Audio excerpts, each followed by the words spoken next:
নমস্কার বন্ধুরা, আমি সুস্মিতা বাংলা ক্যানভাস চ্যানেলে সকলকে স্বাগত জানাচ্ছি। আজ তোমাদের সাথে শেয়ার করব সম্পূর্ণ একটি নিরামিষ রেসিপি। এটা কিন্তু প্রায়শই সকলের বাড়িতেই হয়ে থাকে, খেতে হয় জাস্ট অপূর্ব। আপনারা যখন এটা গরম গরম ভাতের সাথে সার্ভ করবেন, দেখবেন এক থালা ভাত নিমেষেই শেষ হয়ে যাচ্ছে। এটা হচ্ছে নিরামিষ বড়ার ডালনা। সত্যি বলতে গরম ভাত বা রুটি লুচি যাই হয়ে থাকুক না কেন, সব কিছুর সাথে খেতে খুব ভালো লাগে। দেখে নেওয়া যাক আমি কিভাবে রান্না করি সম্পূর্ণ নিরামিষ এই বড়ার ডালনা।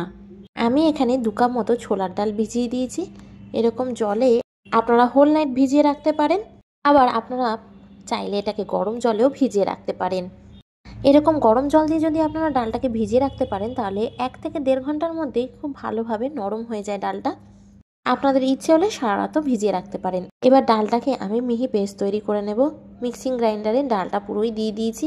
একটা কাঁচা লঙ্কা, অল্প নুন আর 3-4 টুকরো আদা দিয়ে অল্প জল দিয়ে একটা মিহি পেস্ট তৈরি করে নিলাম। 1/2 ইঞ্চির থেকে একটু কম আদার টুকরো। আর এই কাঁচা লঙ্কার ব্যাপারটা আমি বলে দিই, এখানে একটা আমি ব্যবহার করেছি। কাঁচা লঙ্কাগুলো ভীষণই ঝাল, আপনারা চাইলে এর মধ্যে কাঁচা লঙ্কার ব্যবহার আরও বেশি করতে পারেন। এবার মিক্সারটা হয়ে গেলে ভালো করে নুন, হলুদ, শুকনো লঙ্কার গুঁড়ো দিয়ে পরিষ্কার হাতে মেখে নিতে হবে। পাটের মধ্যে ভালো করে মিশিয়ে নেওয়া হয়ে গেলে কড়াইতে এরকম তেল দিয়ে দিতে হবে। সাদা তেলই নিয়েছি আমি এখানে। 3 থেকে 4 চামচ সাদা তেল দিয়ে তেলটা গরম হতে এরকম একটা একটা করে বড়ার আকারে আমি বড়া তৈরি করে নিচ্ছি।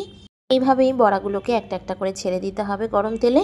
গ্যাসের ফ্লেমটাকে একদম লো টু মিডিয়ামে রেখে একটা একটা করে বড়া এইভাবে ভেজে নিতে হবে। গোল্ডেন ব্রাউন হওয়া অবধি আমাদের ভাজতে হবে। একটা পিঠ হয়ে গেলে আরেকটা পিঠ অবশ্যই কড়া করে ভাজবেন। এই ডালের বড়াগুলো মোটামুটি এরকম মিডিয়াম সাইজের ভাজলেই ভালো লাগে, বেশি বড়ও না একদম ছোটও না।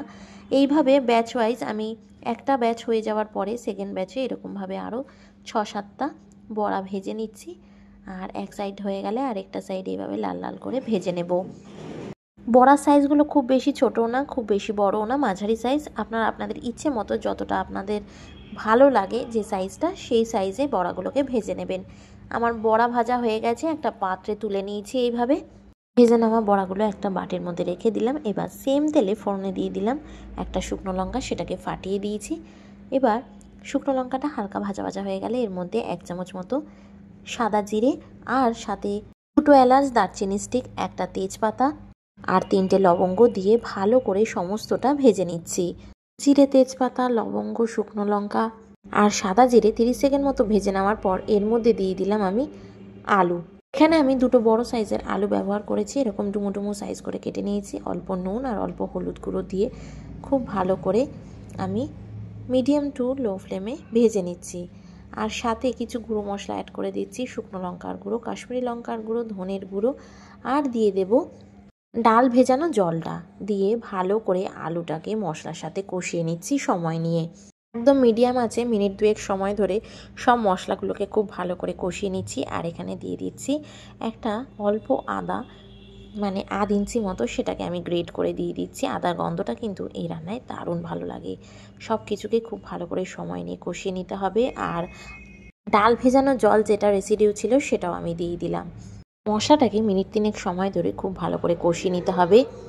আপনারা আশা করি দেখতেই পাচ্ছেন মশলা থেকে কতটা পরিমাণে তেল রিলিজ করেছে আর কালারটাও কি সুন্দর চেঞ্জ হয়ে গেছে। মশলা কষানো কিন্তু একদম কমপ্লিট। এখানে আমি এবার পরিমাণ মতো জল অ্যাড করে দিলাম। এখানে 1.5 কাপ মতো জল দিয়েছি আর সাথে দিয়ে দিলাম নুন। দিয়ে ভালো করে নাড়িয়ে আমি ঝোলটাকে 2 মিনিটের জন্য একটু হাই ফ্লেমে ফুটিয়ে নিয়েছি। এর মধ্যে কিন্তু একটু বেশি পরিমাণেই গরম জল ব্যবহার করতে হবে। যেহেতু এটা বড়ার ডালনা, তাই অ্যাডিকুয়েট অ্যামাউন্ট জল কিন্তু ব্যবহার করতে হবে। বড়াগুলো যখন গ্রেভির মধ্যে দেব তখন কিন্তু বড়াগুলো অনেকটা পরিমাণে গ্রেভি টেনে নেবে, এই জন্য বুঝে জল দেবেন। তারপর নুন চিনির পরিমাণটা আমি দেখে নিলাম। চিনি দিয়ে দিয়েছি 1 চামচ মতো। যেহেতু নিরামিষ রান্না অবশ্যই দেবেন। আর আমি একটু ছাদে এসেছিলাম, এখানে আমাদের বাড়িতে অনেকটাই ধনেপাতার গাছ মা পুষিয়েছিল, অনেক হয়ে গেছে দেখতে পাচ্ছি। ছাদে তো আসাই হয় না, তাই এই ধনেপাতার জন্যই এসছি। আর ধনেপাতা দিতে হবে এই রান্নাটায়, তাই এরকমভাবে একটা কাঁচি দিয়ে ধনেপাতা কেটে নিলাম। আর সাথে আপনাদের দেখিয়ে দিচ্ছি যে আমাদের ছাদে এরকম মা কতগুলো সুন্দর সুন্দর ফুলের গাছ বসিয়েছে। আর এখন ছাদে এই ফুলগুলো দেখে সত্যি কিন্তু খুব ভালো লাগছে। ছাদে যেহেতু আসা হয় না, তাই জন্য এগুলো ক্যাপচারও করা হয় না। ধনেপাতা নিয়ে নিয়েছি, এবার নিয়ে নিচে চলে যাচ্ছি সরাসরি রান্নাতে। গরম জল দিয়ে কিন্তু খুব ভালো করে হাই ফ্লেমে ফুটিয়ে নিয়েছি সমস্তটা। ভেজে রাখা বড়িও দিয়ে দিয়েছি, বড়ি দিয়েও কিন্তু কিছুক্ষণ ফুটিয়ে নিতে হবে। মিডিয়াম ফ্লেমে 3 মিনিটের জন্য আলু আর বড়াটাকে সেদ্ধ হতে দিয়েছি। ঢাকা খুলে দেখছি আলুও নরম হয়ে গেছে, বড়াটাও বেশ ভালোই সব নরম হয়ে গেছে। গ্রেভিও তৈরি হয়ে গেছে। এবার কুচিয়ে রাখা ধনেপাতা দিয়ে দিলেই আমাদের রান্না শেষ। অল্প গরম মশলা গুঁড়োও দিতে পারেন, আপনারা চাইলে ঘি দিতে পারেন, বাট আমি ঘিটা দিলাম না, ধনেপাতা দিয়েছি তাই। ধনেপাতার গন্ধ কিন্তু এই রান্নায় খুব ভালো লাগে। গ্যাসের ফ্লেমটাকে বন্ধ করে দিয়ে ঢাকা দিয়ে 2 মিনিটের জন্য স্ট্যান্ডিং টাইম দিয়ে নিয়েছি। গরম গরম ভাতের সাথে সার্ভ করব। আশা করি আমার ভিডিওটা ভালো লেগেছে। ভালো লেগে থাকলে লাইক, শেয়ার অ্যান্ড সাবস্ক্রাইব করতে একদম ভুলবেন না। পাশে থাকা বেল আইকনটা অবশ্যই প্রেস করবেন নতুন ভিডিওর আপডেটসের জন্য। ভালো থাকবেন, দেখা হবে নতুন রান্নার ব্লগে। টাটা।